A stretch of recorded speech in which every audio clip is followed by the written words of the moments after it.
शरीर को पवित्र रखना क्यों जरूरी है, इस कहानी से समझिए, वरना गरीब होते देर नहीं लगेगी। राजा नल का दूसरा भाग। मित्रों, जीवन में बुरा वक्त आते देर नहीं लगती। कब मनुष्य राजा से रंक बन जाए और कब रंक से राजा बन जाए, ये कोई नहीं जानता। पर हाँ, एक बात जरूर है, गरीबी आने की, विपत्ति आने की अनेक कारण होते हैं। उन कारणों में से कुछ मुख्य कारण मैं आपको इस वीडियो के माध्यम से बताने का प्रयास करूंगा।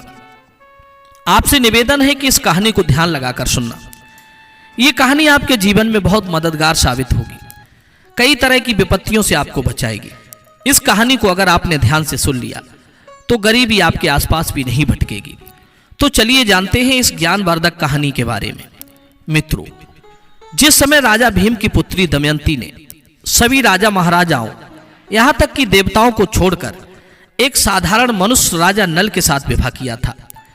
इसके पीछे राजा नल का सुंदर होना नहीं है, सुंदर तो वे थे ही, सुंदरता के साथ साथ राजा नल सत्यवादी पुरुष थे। और याद रखना, ये आपकी गलतफहमी है कि लड़की हमेशा सुंदर और धनवान पति चुनती है। नारी के अंदर एक ये भी विशेषता होती है कि वो यदि तन सुंदर ना हो, धन भी ना हो, केवल मन सुंदर हो, तो वो त्रिलोक के ऐश्वर्य को भी ठुकरा सकती है। राजा नल सत्यवादी था, इसलिए दमयंती ने उसका वरण किया। और राजा नल के इसी स्वभाव से कलयुग बहुत नफरत करता था। कलयुग ने राजा नल को नीचा दिखाने की ठान ली। कलयुग राजा नल को दंडित करना चाहता था, लेकिन उनके सत्यवादी स्वभाव के कारण वो उनके अंदर प्रवेश नहीं कर पा रहा था। और याद रखना बंधुओं, कलयुग हमेशा मनुष्य का बुरा उसके अंदर घुसकर ही करता है। राजा परीक्षित से भी ऋषि का अपमान कलयुग ने उनके अंदर बैठकर करवाया था। रात दिन कलयुग राजा नल के पीछे पीछे लगा रहता था कि कब ये राजा नल गलती करे और तब मैं इसके अंदर प्रवेश करूं और इसकी बुद्धि को नष्ट करके इसका सर्वनाश कर दूं। कलयुग ने द्वापर से मदद मांगी कि राजा नल को जुआ खेलने का बड़ा शौक है और वो जुआ खेलने में बड़ा माहिर भी है। कलयुग ने द्वापर से कहा कि तुम जुए के पासों में बैठकर उसे हराने का काम करोगे। मित्रों, कलयुग ने कई बार राजा नल के शरीर में घुसने का प्रयास किया था, लेकिन राजा नल के सत्यवादी स्वभाव के कारण कलयुग उनके शरीर के अंदर प्रवेश नहीं कर पा रहा था। अब वो इस मौके की तलाश में था कि राजा नल किसी दिन गलती करें। इसी उम्मीद में 12 वर्षें बीत गईं, मगर कलयुग ने राजा नल के शरीर में प्रवेश नहीं कर पाया। एक दिन की बात, राजा नल लघुशंका करके आते हैं और हाथ मुंह धोकर संध्या उपासना करने बैठ जाते हैं। भूल से उन्हें पैर धोने का ध्यान नहीं रहा। राजा को पैरों की तरफ से अपवित्र देखकर कलयुग उनके अंदर प्रवेश कर जाता है। उधर कलयुग ने एक और रूप धारण किया और उस रूप से वो राजा नल के चचेरे भाई पुष्कर के पास पहुंचकर उन्हें भड़काता है कि देखो, अगर तुम राजा नल के साथ जुआ खेलोगे तो जुआ में मैं तुम्हें जितवा दूंगा। राजा नल का सारा राज्य तुम्हारा हो जाएगा और तुम निषद देश के राजा बनकर के राजलक्ष्मी का सुख भोगोगे। राज्य का लालच मन में आते ही पुष्कर जुआ खेलने के लिए तैयार हो जाता है। इधर कलयुग सांड का रूप बनाकर उसके पीछे पीछे चल देता है। राजा नल के पास जाकर पुष्कर ने उन्हें जुआ खेलने के लिए आमंत्रित किया। कलयुग तो पहले से ही राजा नल के अंदर बैठा हुआ था। पुष्कर का निमंत्रण मिलने पर राजा नल भी जुआ खेलने के लिए तैयार हो जाते हैं और रानी दमयंती के सामने ही पुष्कर और राजा नल दोनों के बीच जुआ होने लगता है। कलयुग के प्रभाव के कारण राजा नल जो भी दाव लगाते थे वो दाव पुष्कर जीत लेता था। हीरे मोती सोना चांदी वस्त्र आभूषण दास दासी बारी बारी से राजा नल सब हारते चले गए। पास में रानी दमयंती और उनके मित्रगण बैठे हुए थे। राजा नल को हारता देखकर उन्होंने उन्हें बहुत समझाने का प्रयास किया, परंतु राजा नल ने उस समय किसी की नहीं सुनी। कहते हैं बंधुओं, मनुष्य के ऊपर जब बुरा वक्त आता है तो फिर वो उस समय अपने हितैषियों की भी बात नहीं सुनता है। वो जुए का खेल राजा नल से कलयुग खिलवा रहा था। राजा नल जब एक दाव हार जाते थे तो अगली बार दोगुना चौगुना लगाते थे। उनकी बुद्धि भ्रष्ट हो चुकी थी और इस तरह से वो जुए का खेल कई महीनों तक चलता रहा। जब समस्त मंत्रीगणों में यह खबर फैल गई कि राजा नल जुए में सब कुछ हार चुके हैं, तो सारे लोगों ने एकत्रित होकर के उन्हें समझाने का प्रयास किया। रानी दमयंती गिड़गिड़ाती रही, मगर उन पर किसी बात का असर नहीं पड़ा। सब समझ गए महाराज नल पर अब बुरा वक्त आने वाला है। दमयंती ने अपने सारथी को बुलाकर अपनी पुत्री इंद्रसेनी और पुत्र इंद्रसेन को अपने मायके भेज दिया कि यहां तो तुम्हारा कुछ बचा नहीं है, कि तुम दोनों अब वहीं रहना अपने नाना और मामा के पास। तुम्हारे पिता ने यहां तुम्हारे लिए कुछ भी बाकी नहीं छोड़ा है। मित्रों, सारथी ने राजा नल के दोनों बच्चों को उनकी ननिहाल में छोड़ दिया और स्वयं अयोध्या में जाकर राजा ऋतुपर्ण के यहां सारथी की नौकरी करने लगा। राजा नल के पास रानी दमयंती के अलावा हारने के लिए कुछ भी शेष नहीं बचा था। पुष्कर ने कहा था कि अगर राजा नल चाहो तो तुम अपनी पत्नी दमयंती को भी दांव पर लगा लो। अगर तुम ये दांव जीत जाओगे तो मैं तुम्हारा सारा राज्य वापस कर दूंगा। पुष्कर की यह बात सुनकर राजा नल की छाती बैठ गई। उन्होंने कोई जवाब नहीं दिया, चुपचाप अपने आभूषण उतारे और एक धोती पहनकर रानी दमयंती के साथ नगर से निकलकर बाहर चली गई। 2-4 दिन तक प्रजावासियों ने राजा नल को अपने अपने घरों में रोक कर रखा। लेकिन इधर जब पुष्कर को पता चलता है कि प्रजा के लोगों का प्रेम राजा नल के प्रति अधिक है और प्रजा के कुछ लोग उन्हें जाने नहीं दे रहे हैं, तो पुष्कर ने प्रजा में यह आदेश कर दिया कि जो भी राजा नल को शरण देगा उसे कठोर दंड दिया जाएगा। अब तो पुष्कर के डर से प्रजा के लोगों ने भी राजा नल को अपने यहां शरण देने से इनकार कर दिया। किसी ने उन्हें भोजन पानी भी नहीं दिया। 3 दिन तक राजा और रानी दमयंती बिना भोजन और पानी के रहे। भूख से शरीर शिथिल हो रहा था। वक्त की नजाकत देखिए, कल तक जो राजा रानी थे वे आज एक रोटी को मोहताज हो गए। भूख से दोनों का बुरा हाल था। नगर के लोगों ने जब उन दोनों से मुंह छुपा लिया तो राजा नल और रानी दमयंती जंगल की तरफ चल दिए। कई दिनों तक वे भूखे प्यासे चलते रहे। रास्ते में यदि किसी पेड़ पर लगे हुए कुछ फल मिल जाते तो उन्हें खा लेते थे, नहीं तो भोजन का तो वहां कोई ठिकाना नहीं था। चलते चलते जंगल में राजा नल को कुछ दाना चुगते हुए सुनहरे पक्षी दिखाई दिए। नल ने सोचा कि अगर मैं पक्षियों को पकड़ लूं तो उनका मांस खाकर भूख को शांत किया जा सकता है। पक्षियों को पकड़ने का प्रयास तो किया। जो अपनी धोती पहने थे उसी को जाल बनाकर पक्षियों के ऊपर डाल दिया, पर दुर्भाग्य देखिए वे पक्षी राजा नल की धोती ही लेकर उड़ गए। अब तो नल लिपट नंगे हो चुके थे। शर्म के मारे उन्होंने अपना सर झुका लिया। पक्षियों के उस झुंड ने उड़ते उड़ते राजा नल से कहा, अरे ओ दुर्बुद्धि, हमें पक्षी समझने की भूल ना करो। हम तो तेरे जुए के पासे हैं जिन्होंने तुझे बर्बाद कर दिया है। तेरा सब कुछ हमने छीन लिया, फिर भी तू इस धोती को अपने साथ ले आया था। हम तुझसे तेरी धोती लेने के लिए पक्षियों के रूप में यहां आए थे। हम अपनी धोती भी तुझसे ले चले। अब तुझे निर्वस्त्र अवस्था में देखकर हमें बड़ी खुशी हो रही है। मित्रों, अपने पति की ऐसी हालत देखकर रानी दमयंती बहुत दुखी हो रही थी। राजा नल बोले, प्रिय, मैंने तुम्हारी बात का अनसुना किया था, उसी का फल मुझे भोगने को मिल गया है। आज हमारी ये हालत है कि ना खुद के लिए भोजन है ना तुम्हारे लिए। मैं तुमसे एक बात कहना चाहता हूं, मेरी बात ध्यान देकर सुनो। मैं जैसा भी हूं तुम्हारा पति हूं और मैं अपने किए पर बहुत शर्मिंदा हूं, लेकिन तुम्हारा ख्याल रखना मेरा परम कर्तव्य है। इसलिए मैं तुमसे कहना चाहता हूं, मैं अपनी दुर्दशा तो देख लूंगा पर अपने साथ तुम्हारी यह हालत नहीं देख सकता। इसलिए प्रिय, तुम इस दक्षिण के मार्ग पर चली जाओ। यह मार्ग आवंती देश को जाता है। रास्ते में कुछ ऋषि मुनियों के आश्रम हैं। वहां तुम्हें कुछ कंद मूल मिल जाएंगे जिनसे तुम अपनी भूख शांत कर लेना। उसके बाद तुम अपने मायके चली जाना। हे प्रिय, अपराध तो सिर्फ मैंने किया है और मेरे किए की सजा तुम क्यों भोगो?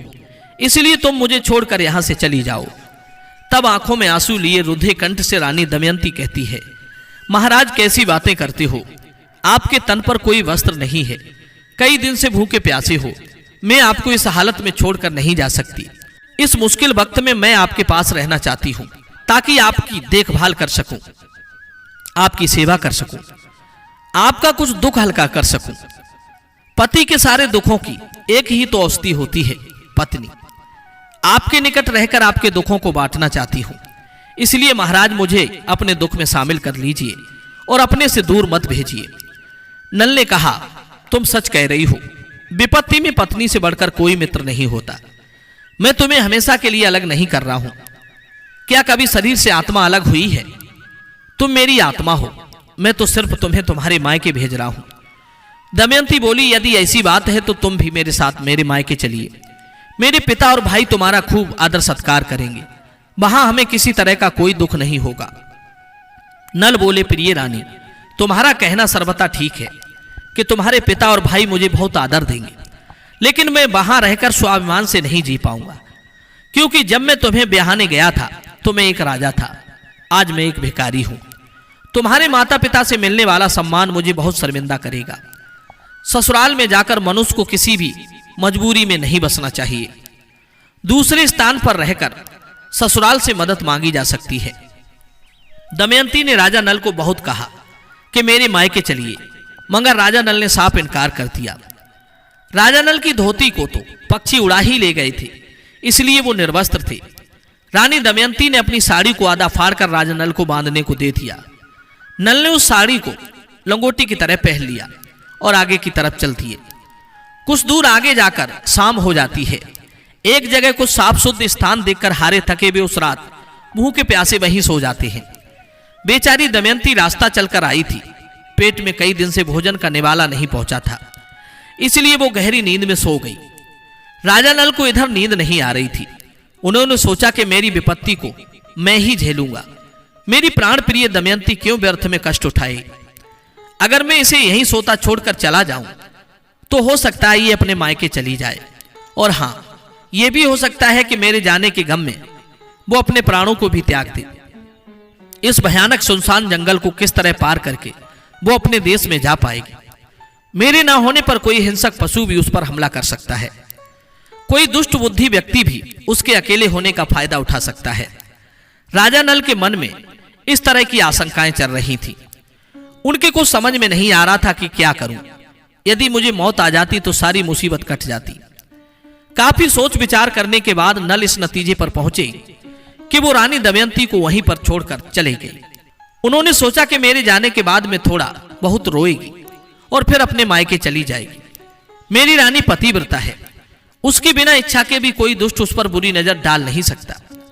मित्रों, राजा नल अपनी रानी दमयंती को वहीं सोता हुआ छोड़कर वहां से चले जाते हैं। थोड़ी दूर जाने पर उनके मन में विचार आया कि मैंने ये अच्छा नहीं किया। राजा नल का मन नहीं माना। वे फिर उसी जगह पर लौट आए और आधी साड़ी पहने अर्धनग्न अवस्था में अपनी प्राण प्यारी को सोता हुआ देखकर फूट फूट कर रोने लगे। सोचने लगे कि जिस नारी के बदन को कभी वायु ने भी स्पर्श नहीं कर पाया, कभी सूर्य ने भी उसे नहीं देख पाया, वो आज आधी साड़ी में इस दशा में लेटी हुई है। हाय रे दुर्भाग्य, अगर मैं इसे यहीं छोड़कर चला जाता हूं तो ये रो रो कर मर जाएगी। आखिरकार फिर उनके कुछ समझ में नहीं आया और विधाता के अधीन छोड़कर दमयंती को फिर राजा नल वहां से चले जाते हैं। मित्रों, इधर काफी देर के बाद जब रानी दमयंती की आंख खुलती है और उसे अपने पास अपने पति दिखाई नहीं देते हैं तो वो गहरे अवसाद में डूब जाती है। वो जंगल में चारों तरफ आवाज लगाती है, मगर उसकी आवाज का कोई जवाब नहीं आता है। तब उसने जान लिया कि मेरे पति मुझे छोड़कर चले गए हैं। मित्रों, उस समय उसे बीहड़ जंगल में उस अबला पर क्या बीत रही होगी। वो रो ही जा रही थी, हे प्राणनाथ, मुझे छोड़कर क्यों चले गए? मुझसे ऐसी क्या गलती बन गई जो आप मुझे छोड़ गए? अपने दुख में तुमने मुझे क्यों नहीं शामिल किया? मैंने तुम्हारी आज्ञा का कभी उल्लंघन नहीं किया था, फिर भी आप निष्ठुर बनकर मुझे छोड़कर चले गए। तुमसे अलग होकर अब मैं अपने प्राणों को अपने शरीर में कैसे धारण करूंगी? दोस्तों, रानी दमयंती अपने पति को जंगल में इधर उधर खोजने लगी। खोजते खोजते जब वो एक झाड़ी के पास पहुंची तो वहां एक विशाल अजगर मुंह फैलाए बैठा था। अजगर ने रानी दमयंती को पकड़कर उसे निगलना आरंभ कर दिया। अजगर दमयंती को पैरों की ओर से निगल रहा था, फिर भी रानी दमयंती को अपने निगलने का दुख नहीं था। उसे अपने पति की चिंता खाए जा रही थी। वो अपनी मदद के लिए अपने पति को पुकार रही थी। दैवयोग से वहां एक शिकारी आ पहुंचता है। रानी दमयंती की चीख पुकार सुनकर वो शिकारी दौड़ा दौड़ा उसके पास आया और अपनी तलवार से उस अजगर का सर काट दिया। दमयंती तो डर के मारे बेहोश हो चुकी थी। किसी तरह से शिकारी ने जल के छींटे लगाकर रानी दमयंती को होश में लाया। अजगर के द्वारा निगले जाने के कारण वो कुछ घायल हो चुकी थी। शिकारी ने उसके घावों को पानी से धोकर साफ किया और उन्हें खाने के लिए कंदमूल फल दिए। उसके बाद शिकारी ने पूछा, हे सुंदरी, तुम कौन हो? देखने में तुम कोई राजकुमारी मालूम पड़ती हो, परंतु इस भयानक जंगल में तुम क्या कर रही हो? शिकारी के पूछने पर रानी दमयंती ने अपनी पूरी दुख भरी कहानी सुना डाली। मित्रों, आधी साड़ी में रानी दमयंती के शरीर के कुछ अंग दिखाई दे रहे थे। रानी दमयंती को देखकर उस व्याध का मन काम वासना से भर जाता है। वो शिकारी ललचाई नजरों से देखने लगा। रानी दमयंती से मीठी मीठी बातें करने लगा। रानी दमयंती समझ गई कि इसने मेरे निर्वस्त्र बदन को देख लिया है, अब ये पापी मुझे भोगने की इच्छा करेगा। सोचने लगी कि दुर्भाग्य ने मुझे एक अजगर से छुड़ाकर दूसरे अजगर के चंगुल में फंसा दिया है। शिकारी ने जब दमयंती को अपने हाथ से पकड़ना चाहा तो रानी का क्रोध भड़क उठा। उसके बड़े बड़े नेत्रों में अग्नि के अंगारे धधकने लगे। उसका विकराल रूप देखकर शिकारी की हिम्मत ना पड़ी कि वो उसे छू भी सके, लेकिन शिकारी कहां मानने वाला था। रानी दमयंती ने उस व्याध को श्राप देकर मौत के मुंह में पहुंचा दिया। फिर किसी तरह से रानी दमयंती वहां से आगे के लिए चलने लगी। शेर चीते भेड़ियों से भरा हुआ वो जंगल और भी अधिक डर पैदा कर रहा था, लेकिन पति के जाने का दुख उसे इतना प्रबल था कि वो उस भयानक जंगल में भी अपने डर को भुलाए घूम रही थी। 3 दिन तक वो उस जंगल में अपने पति को ढूंढती रही, मगर उसे ना तो उसके पति का कोई पता मिला, न उस जंगल का कोई किनारा। अंत में वो कुछ ऋषि मुनियों के आश्रमों की ओर पहुंच जाती है। एक दुखी लाचार स्त्री को देखकर ऋषियों ने पूछा कि हे देवी, तुम कौन हो? तब दमयंती ने बताया कि वो विदर्भ देश के राजा भीम की पुत्री दमयंती है और महाराज नल की पत्नी है। मेरे पति के चचेरे भाइयों ने छल करके उनका राज्य छीन लिया है। उनके साथ रहकर मैं भी दुख ना भोगूं, इसलिए मेरे पति मुझे छोड़कर जंगल में चले गए। मैं उन्हें कई दिन से खोज रही हूं, पर मुझे उनका कोई पता नहीं मिला। क्या आपने मेरे पति को देखा है? ऋषियों ने कहा, पुत्री, हमने तुम्हारे पति को तो नहीं देखा है, पर हम अपने तपोबल से देखकर बता सकते हैं कि शीघ्र ही तुम्हारे पति से मिलन होगा और बहुत जल्द ही तुम्हारे जीवन में पहले की तरह खुशियां लौट आएंगी। तुम्हारे पति का राज्य भी उन्हें वापस मिल जाएगा। महात्माओं के मुख से यह बात सुनकर दमयंती को कुछ तसल्ली मिलती है। उसके बाद रानी दमयंती वहां से आगे की ओर चल देती है। पति को खोजती खोजती वो एक ऐसे स्थान पर आ जाती है जहां एक नदी बह रही थी और कुछ व्यापारी हाथी, ऊंट और खच्चरों से अपना माल लादकर नदी पार कर रहे थे। दमयंती उन व्यापारियों के साथ साथ चल पड़ती है। कई दिन से भूखे प्यासे भटकते हुए अर्धनग्न अवस्था में दमयंती की दशा बहुत भयानक लग रही थी। पहले तो दमयंती को देखकर वो सारे व्यापारी डरकर इधर उधर भागने लगते हैं। तब दमयंती ने उन व्यापारियों को अपनी पूरी कहानी सुनाई। व्यापारियों को उस पर दया आ जाती है। व्यापारी लोग उसे अपने साथ बुलाकर ले चलते हैं। कुछ दूर चलने के बाद में व्यापारियों ने एक जगह ठहरने का निश्चय किया। वहीं उन्होंने अपने हाथी घोड़े बांध दिए और भोजन करने के बाद वे सब आराम करने लगते हैं। रानी दमयंती भी उनसे थोड़ी दूरी पर हटकर सो जाती है। अचानक उनके हाथियों के ऊपर जंगली हाथियों के झुंड ने हमला कर दिया। उनका सारा माल खजाना तहस नहस कर दिया। उनके हाथी घोड़े सब रस्सी तोड़कर इधर उधर भाग गए। व्यापारी लोग इस बात का जिम्मेदार दमयंती को ठहराने लगे। सोचने लगे, जरूर हमारे साथ ये स्त्री कोई पिशाचिनी है, इसी की वजह से हम पर ये विपत्ति आई है। चलो चलकर उसे ईंट पत्थरों से, डेलों से मार डालते हैं। रानी दमयंती व्यापारियों की बात सुन रही थी। उसे लगा कि ये व्यापारी हमें नहीं छोड़ेंगे, इसलिए वो अपनी जान बचाकर जंगल की ओर भाग गई। वो अपने भाग्य को कोस रही थी। सोचने लगी कि मैं कितनी बड़ी पापिन हूं, जो भी मिलता है वही मेरा दुश्मन बन जाता है। हो ना हो ये सब देवताओं का किया धरा है। मैंने देवताओं को छोड़कर राजा नल को पति चुना था, इसीलिए देवता रुष्ट हो गए हैं। इस प्रकार रानी वहां से एक दिशा में चली जाती है। वहां कुछ रास्ते में ब्राह्मण मिल जाते हैं। रानी दमयंती उनके पीछे पीछे लग जाती है और चलते चलते वो चेदराज स्वभाव की राजधानी में पहुंच जाती है। मित्रों, उस नगर में पहुंचते ही नगर के कुछ शरारती बालक उसे पागल समझकर उसके पीछे लग जाते हैं, उसके ऊपर हंसते हैं, उसे गालियां देते हैं।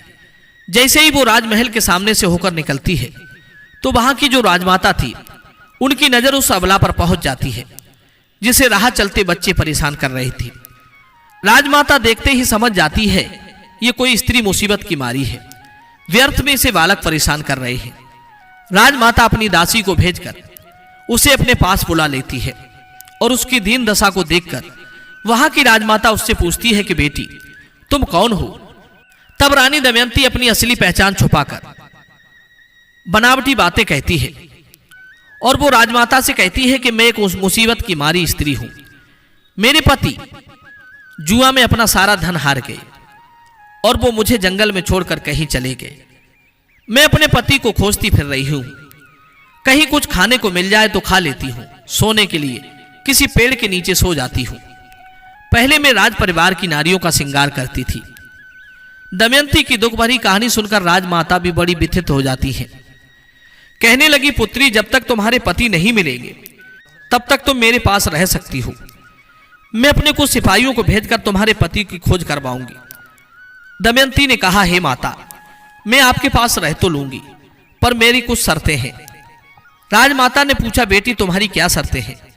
तब दमयंती कहती है कि मेरी पहली शर्त तो यह है कि मैं कभी किसी पुरुष का झूठा नहीं खाऊंगी, कभी किसी के पैर नहीं धोऊंगी, किसी पुरुष से बात नहीं करूंगी। यदि कोई पुरुष मुझे बुरी नजर से देखेगा तो आपको उसे दंड देना पड़ेगा, और वो अगर फिर भी ना माने तो उसे प्राण दंड देना होगा। मैं अपने पति की खोज खबर के लिए ब्राह्मणों से बात कर सकती हूं। मेरी अगर ये शर्त आप मान लें तो मैं आपके यहां रुक सकती हूं, नहीं तो मैं जैसे काट रही हूं वैसे आगे भी काट लूंगी। मित्रों, राजमाता ने रानी दमयंती की सारी शर्तें मान ली और उसे अपने पास रख लिया। राजमाता ने अपनी बेटी सुनंदा से कहा, पुत्री, आज से ये स्त्री तुम्हारे पास रहेगी और इसे तुम अपनी सखी बनाकर रखो। इसके खाने पीने की, दुख सुख की सारी चिंता तुम्हें रखनी होगी। राजमाता की बेटी सुनंदा ने कहा, मां, तुम चिंता मत करो, आज से ये सुंदरी मेरी सखी है, मैं इसे कोई दुख तकलीफ नहीं होने दूंगी।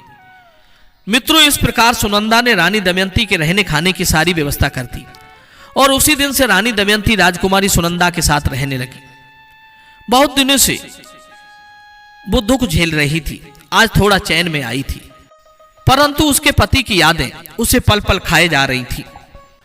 उधर राजा नल दमयंती को छोड़कर जब जंगल में आगे चले गए तो जंगल में उन्होंने एक जगह आग लगी देखी। आग की लपटों के बीच उन्हें कोई पुकार रहा था। राजा नल भागकर जब उसके पास पहुंचते हैं तो उन्होंने देखा कि एक करकोटक नाम का नाग उस आग की लपटों के बीच फंसा हुआ था। वो झुलस कर एक जगह कुंडी मारे बैठा था। राजा नल ने उससे कहा कि आप डरो मत, मैं तुम्हारे प्राण बचाऊंगा। नाग ने राजा नल को अपनी पूरी कहानी सुनाई कि इससे पहले मैं एक मनुष्य था। एक बार मैंने नारद मुनि को ठग लिया था, तो उन्होंने मुझे नाग होने का श्राप दे दिया और कहा कि जिस दिन राजा नल तुझे इस स्थान से उठाकर दूसरे स्थान पर पहुंचा देंगे, उस दिन तू श्राप मुक्त हो जाएगा। हे राजा नल, आज मैं बुरी तरह झुलस गया हूं और मैं इस स्थान से दूसरे स्थान पर जाने में असमर्थ हूं। तुम मुझे किसी तरह यहां से निकालकर किसी सुरक्षित स्थान पर पहुंचा दो, मैं तुम्हारे लिए एक बहुत जरूरी काम करूंगा। राजा नल ने बिना देर किए उस नाग को वहां से उठाकर आग से बाहर ले आए और इस प्रकार उसकी जान बच गई। नाग ने राजा नल का बहुत धन्यवाद किया और कहा कि आप अपने पग गिनते हुए यहां से चलिए, मैं तुम्हारी भलाई के लिए एक बहुत महत्वपूर्ण काम करने वाला हूं। उस नाग की बात मानकर राजा नल अपने पग गिनते हुए वहां से आगे को चल देते हैं। जब नल ने 10 कहा, उसी समय उस नाग ने राजा नल को डस लिया। उस सर्प के डसते ही राजा नल का शरीर एकदम से काला पड़ गया। नल ने कहा, हे नाग, मैंने तुम्हारी जान बचाई थी, पर तुमने मेरे साथ क्या कर दिया? मेरे शरीर को कुरूप बना दिया। नाग ने कहा, राजा, चिंता मत करिए, तुम्हारा ये कुरूप शरीर तुम्हारे बहुत काम आएगा। इस कुरूप शरीर के कारण अब आपको कोई पहचान नहीं पाएगा और मेरे विष के प्रभाव से आपके शरीर के अंदर जो कलयुग घुसा बैठा है वो अंदर ही अंदर जलता रहेगा। उसी कलयुग ने आपको इस दशा में पहुंचाया है। अब अपने किए की सजा वो भी भोगेगा। और हां, मेरी कृपा से तुम्हें नुकीले दांतों और नाखूनों वाले जीवों से कोई खतरा नहीं रहेगा। इसके साथ साथ ब्राह्मणों के श्राप से भी तुम बचे रहोगे। किसी विष का भी तुम्हारे ऊपर कोई असर नहीं होगा। युद्ध में हमेशा तुम्हारी विजय होगी। अब तुम यहां से राजा ऋतुपर्ण के यहां सीधे अयोध्या चले जाओ और उनसे मित्रता कर लेना और उनसे कहना कि तुम रथ हाँकने में बड़े माहिर हो। तुम उन्हें रथ हाँकने की विद्या सिखा देना और राजा ऋतुपर्ण जुए का बहुत बड़ा जानकार है, उससे तुम जुए की विद्या सीख लेना। जब तुम दोनों की मित्रता हो जाएगी तो तुम्हारा खोया हुआ राज्य, पत्नी, पुत्र सब मिल जाएंगे। और हां, एक बात का विशेष ध्यान रखना, जब भी तुम अपने पहले वाले रूप को देखना चाहो तो तुम मुझे याद कर लेना। मैं तुम्हें 2 वस्त्र दूंगा, जब तुम उन वस्त्रों को पहनोगे तो तुम अपने पहले वाले सुंदर रूप में आ जाओगे। मित्रों, इस प्रकार करकोटक नाग राजा नल को समझाकर चला जाता है और राजा नल सीधी अयोध्या की सीध लगा लेते हैं। 10 दिन में राजा नल ऋतुपर्ण के यहां पहुंच जाते हैं और राजा ऋतुपर्ण के दरबार में पहुंचकर उनसे मिलते हैं। दर्शक बंधुओं, आगे क्या होता है इस कहानी में इंतजार कीजिए भाग नंबर 3 का। राजा नल अपनी रानी दमयंती से मिल पाते हैं या नहीं, किस तरह उन्हें उनका राज्य प्राप्त होता है या नहीं। आगे की कहानी बड़ी रोचक है, इसलिए तीसरे भाग में उसे आप जरूर सुनिएगा। वीडियो लंबा होने के कारण मैं इस कहानी को यहीं पर विराम दे रहा हूं। मुझे उम्मीद है कि यह कहानी जरूर पसंद आ जाएगी। तो चलिए मिलते हैं आपसे अगली वीडियो में, भाग नंबर 3 में। आप सभी का बहुत बहुत धन्यवाद। जय श्री कृष्ण।